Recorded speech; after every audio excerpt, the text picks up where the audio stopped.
a bit late, and we're worried that it might turn hot before we finish our vegetative cycle of growth.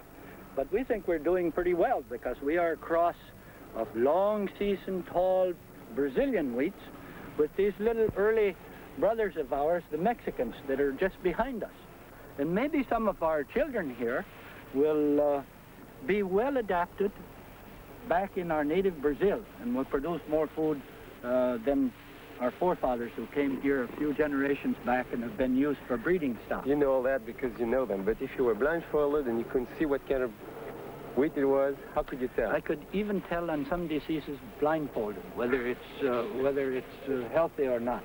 Not on all diseases, but certain of the rust diseases, just by the touch, you can tell. Dr. Borlaug is deeply concerned how the principles of food production are applied to feeding the world's hungry. He shares his philosophy with students from every corner of the globe. Take a look at the United Nations today. Every year there's at least 7 new nations that come into being. Frequently, you will see that those new countries do not have the natural resource base to hopefully give a reasonable standard of living to the peoples of that new nation. I'm not against independence per se, as a group, as a basic right. We're all dependent now. America's farmers provide essential grain for 1/4 of the world's population. No country has made more efficient use of its available farmland. But increasingly, the country's fertile acres are being overtaken by encroaching development. We flew to Sun City, near Phoenix, Arizona, to investigate a retirement community sprawling over formerly productive farmland. How many houses they put up every year, you know? Well, I think I saw a piece in the paper last year. They only put up a little less than 900, but here a year or two ago, when there was, before the crunch come on, why, I think it was 1,900 and something they had in 1 year. 1,900 houses in 1 year? This was farmland mostly. Yes. Flat farmland. Are there a lot of people moving out of here? Very few people move out. They move from one area to another. In other words, update their homes and this and that and the other. But after they hear, 99% of them stay. So you'd say people are happy here? Oh, absolutely. You never saw such a bunch of happy people. How many people were there when you bought here? 6,000.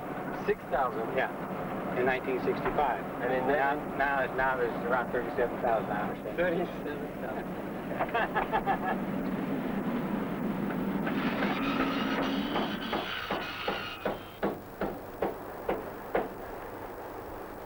Where crops once flourished, skeletons of emerging homes now crowd the landscape. And this is the area the development will go in the future. Right. We'll come across here, and we've got all the way, you can see the white fence to the extreme east there. It's about, probably a good 1.5 miles over there. We'll do that, go back down to Bell Road, and then we'll skip over the river bottom. What's going to be the limit? I hope never. What's there now? Nothing, just farm. One reason why this is such an ideal area to study is that Maricopa County, of which this is a part, was, until recently, the 3rd most productive county in the entire United States in terms of agricultural revenue. They had 300,000 acres of agricultural land, and they have lost 30,000 acres of Maricopa County's agricultural land just in a recent 3-year period that we have been monitoring this by remote sensing. The satellite imagery of remote sensing is an essential tool for studying land use and productivity. Such knowledge is necessary if we hope to feed our hungry world. These technologies create new industries and provide jobs.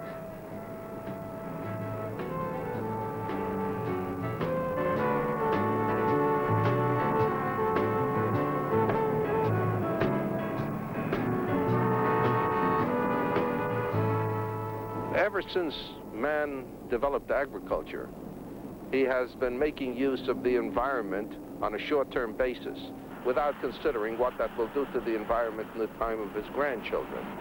Now, as population increases, this can only grow worse because in the wild reach for food, nobody is going to worry about what will happen to the land 100 years from now.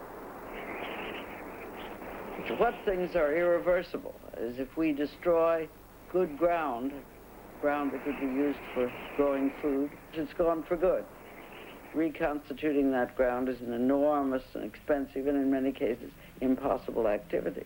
Our center here has been studying a group of farms in the Midwest which do not use chemical fertilizer and pesticides, and comparing them with neighboring farms that are otherwise identical, except they follow the conventional practice of using fertilizer and pesticides. Dr. Commoner's research shows that profits from organic farms equal that of conventional farming, but the yield remains higher for chemically treated soil. Nonetheless, some farmers are turning to organic methods to overcome the cost and environmental impact of fertilizers. On this farm, we're trying to use a closed cycle where, with the natural fertilizers, we will stimulate through making compost. We will stimulate the soil, and that in turn will produce quality crops, and no artificial fertilizers, or especially nitrogen fertilizers, are put on the land. Although in the minority, Michael Skelly is a firm believer in organic farming. For the worms, and the worms are not in the soils anymore because we're using too many pesticides, too much artificial fertilizer, and the worms don't like this. This is a rough farm compost, and literally there are tons and tons of worms. So this is manure, and what else? This is cow and pig manure. Oh yeah, lots of them. In the last 1,000 years, we have had probably the best stretch of weather in the last 30. So one of the really key things in the world today, as far as what's going to happen to us in the next 10 or 20 years, is what is going to happen to the weather. And if we're smart, we're going to do what the best meteorologists are recommending, and among other things, start putting away carryover food supplies, because things could get very, very tough very, very fast. Very few people realize this, even though the meteorologists have managed at least to persuade the CIA and I think even the president that this is serious. They have yet to be able to persuade the Department of Agriculture, because I don't think the people there are bright enough to be persuaded. There's the question of how the resources of the world will be divided up and whether we will be able to continue to co-opt an unfair share. And you've got to remember that while we are trying to grab more than our share of the world's resources, we are busily arming the people who don't have a fair share with atomic weapons. And that makes me very nervous. When the Indians exploded their atomic bomb, they were giving a very explicit message to the world. Namely, when the food is shared out, India is going to get its share like a nuclear power, not like some poor relative. If some country says, if you don't give us food without anything in exchange, if you don't give us food, we will use terroristic methods to attack you. And if we then give in, then we're dead. Because the only answer to blackmail is to say no and to take the consequences, to sort of fight it out, so to speak, take the security measures that are needed, take the losses that will occur. You simply cannot give in to a blackmailer. If a country like Bangladesh goes under, how do we limit the effects that that'll have on the rest of the planet? I think it's necessary to look at those questions, but basically, I think the answer is that large-scale regional collapses will lead to large-scale disaster. We are too interdependent, and to think that somehow we can remain an island of affluence, say, in the United States and Western Europe, while the rest of the world slides down the drain is a very, very silly idea. Once you understand how the ecological and economic networks are tied together, and see, in addition, that the people who we think are going to be going down the drain will have nuclear weapons, one sees how silly that is. What very few people realize, I think, is that at the present time, the total production of food globally is much more than is needed to give every human being an adequate diet. And what the world food problem tells us is that the basic question is unequal distribution of food, and the basic reason for that is unequal distribution of wealth. And it seems to me that the big problem we have is to equalize the distribution of wealth between countries and within countries between different people.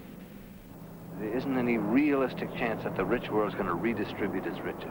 So you have to grow I think what we can hope for in the next, let's say in my generation and in my children's generation, you can hope to educate people so that they allow the poor world to grow faster and the rich world to grow slower. That seems to me not impossible. Right now, between 2 and 20 million people will starve to death this year.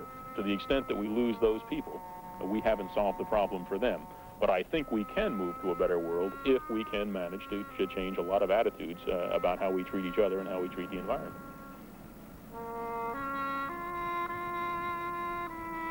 Hunger is a global problem, no stranger to the Western world.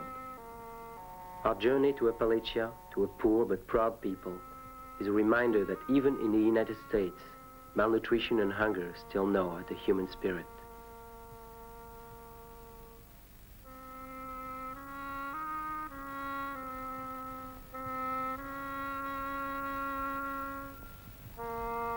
But the spirit survives in people like Earl Gilmore, a man who knows real hunger.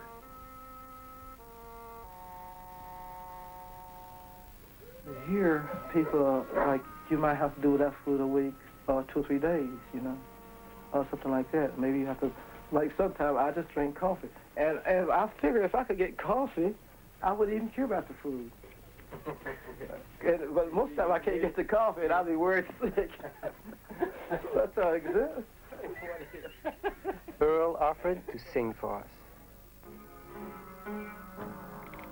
I trust in God from day to day. I trust in God.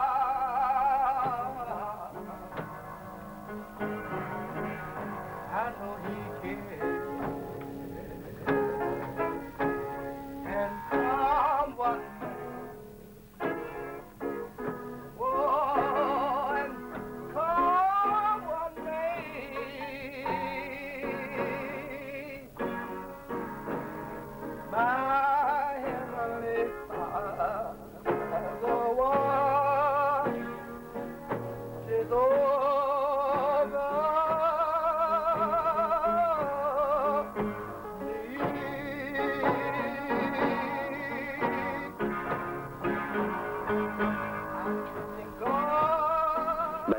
century, the global population will double.